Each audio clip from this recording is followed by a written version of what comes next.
Good afternoon, Good Shepherd.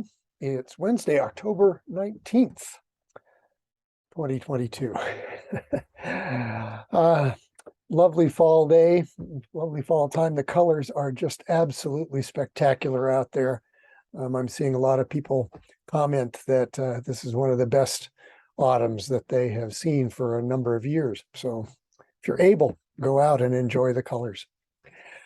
Some announcements are, of course, this coming Sunday, Faith Forum starts a new series of programs that we're calling Skeletons and Saints, the stories that we tell about ourselves and our community.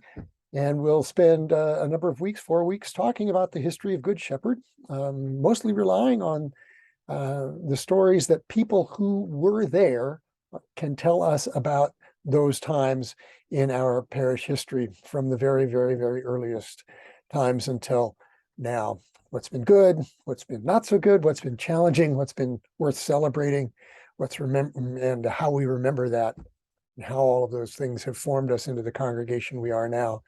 So that will be at 9:15 each Sunday between now and the middle of November.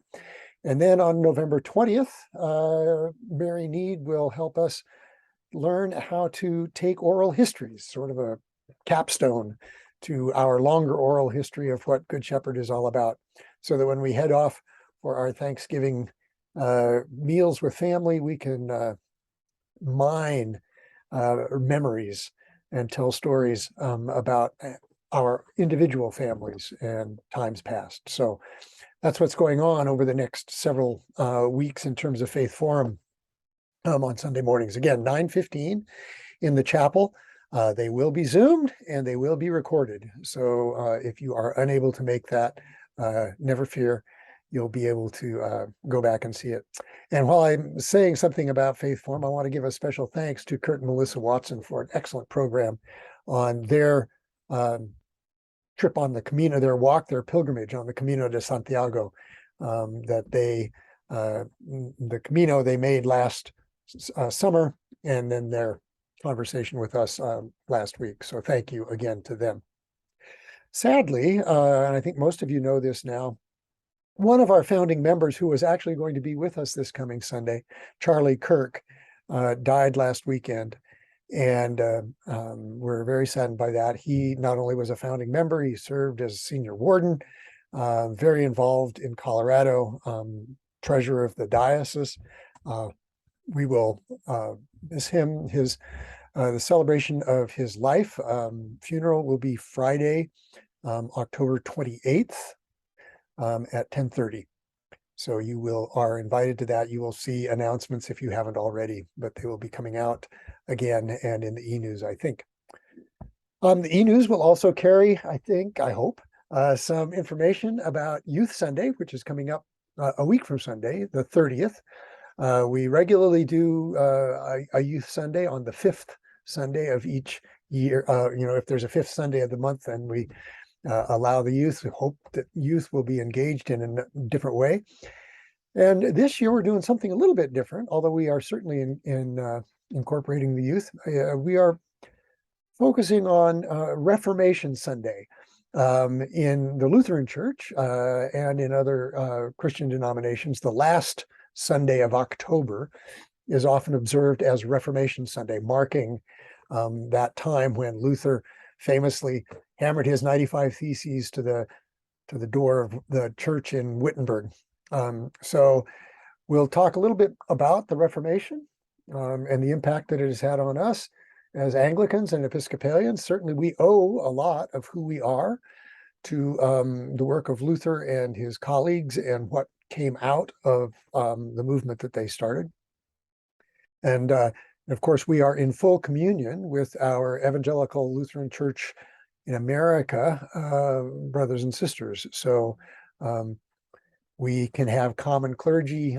You may know that Cole Allsmith, our youth minister, is Lutheran, and Jeremy McLeod has great ties to Lutheran Church as well. So it will be fun to deal with Reformation Sunday. And so come with great expectation for a wonderful Sunday. We are in autumn. And those of you who have lawns that you need to rake know that it's cleanup time. And that is the case at Good Shepherd as well. And so our fall cleanup day will be Saturday, November 5th. So in a couple of weeks, November 5th, from 9 to 11 or 9 to 12, something like that, depending on how long it takes to get all the work done that morning. Bring your rakes, bring your gloves. There will be plenty of stuff to do for everyone. So that's Saturday, November 5th.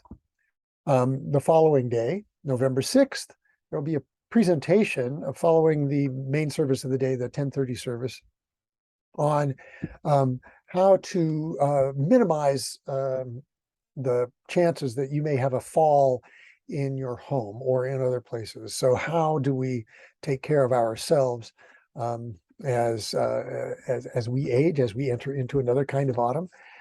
This will be at about 11:45 on Sunday, November 6th. It'll be in the chapel. Bring your friends. It's open to everybody. And come and learn. Come and learn.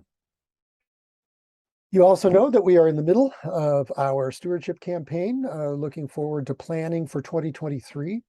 We're doing okay, pretty well, actually. We've got about 20% of our congregation has already made a pledge, and we're doing fairly well in terms of the dollar amounts pledged.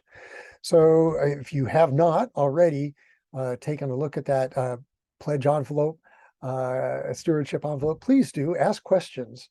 You will be receiving a call soon, if you haven't already, from our ambassadors, just to see if there are questions that they can answer. Make sure you've gotten the materials. But certainly there are a lot of folks who can help you understand what all of this is leading toward. And so we need your response so that we can plan effectively. And giving is its own response to Thanksgiving. And so I'd like to close today with just it's a very, very brief prayer, in some respects, written by Ralph Waldo Emerson. And so I will close with this. In thanksgiving for each new morning with its light, the rest and shelter of the night, for health and food, for love and friends, for everything thy goodness sends. Amen.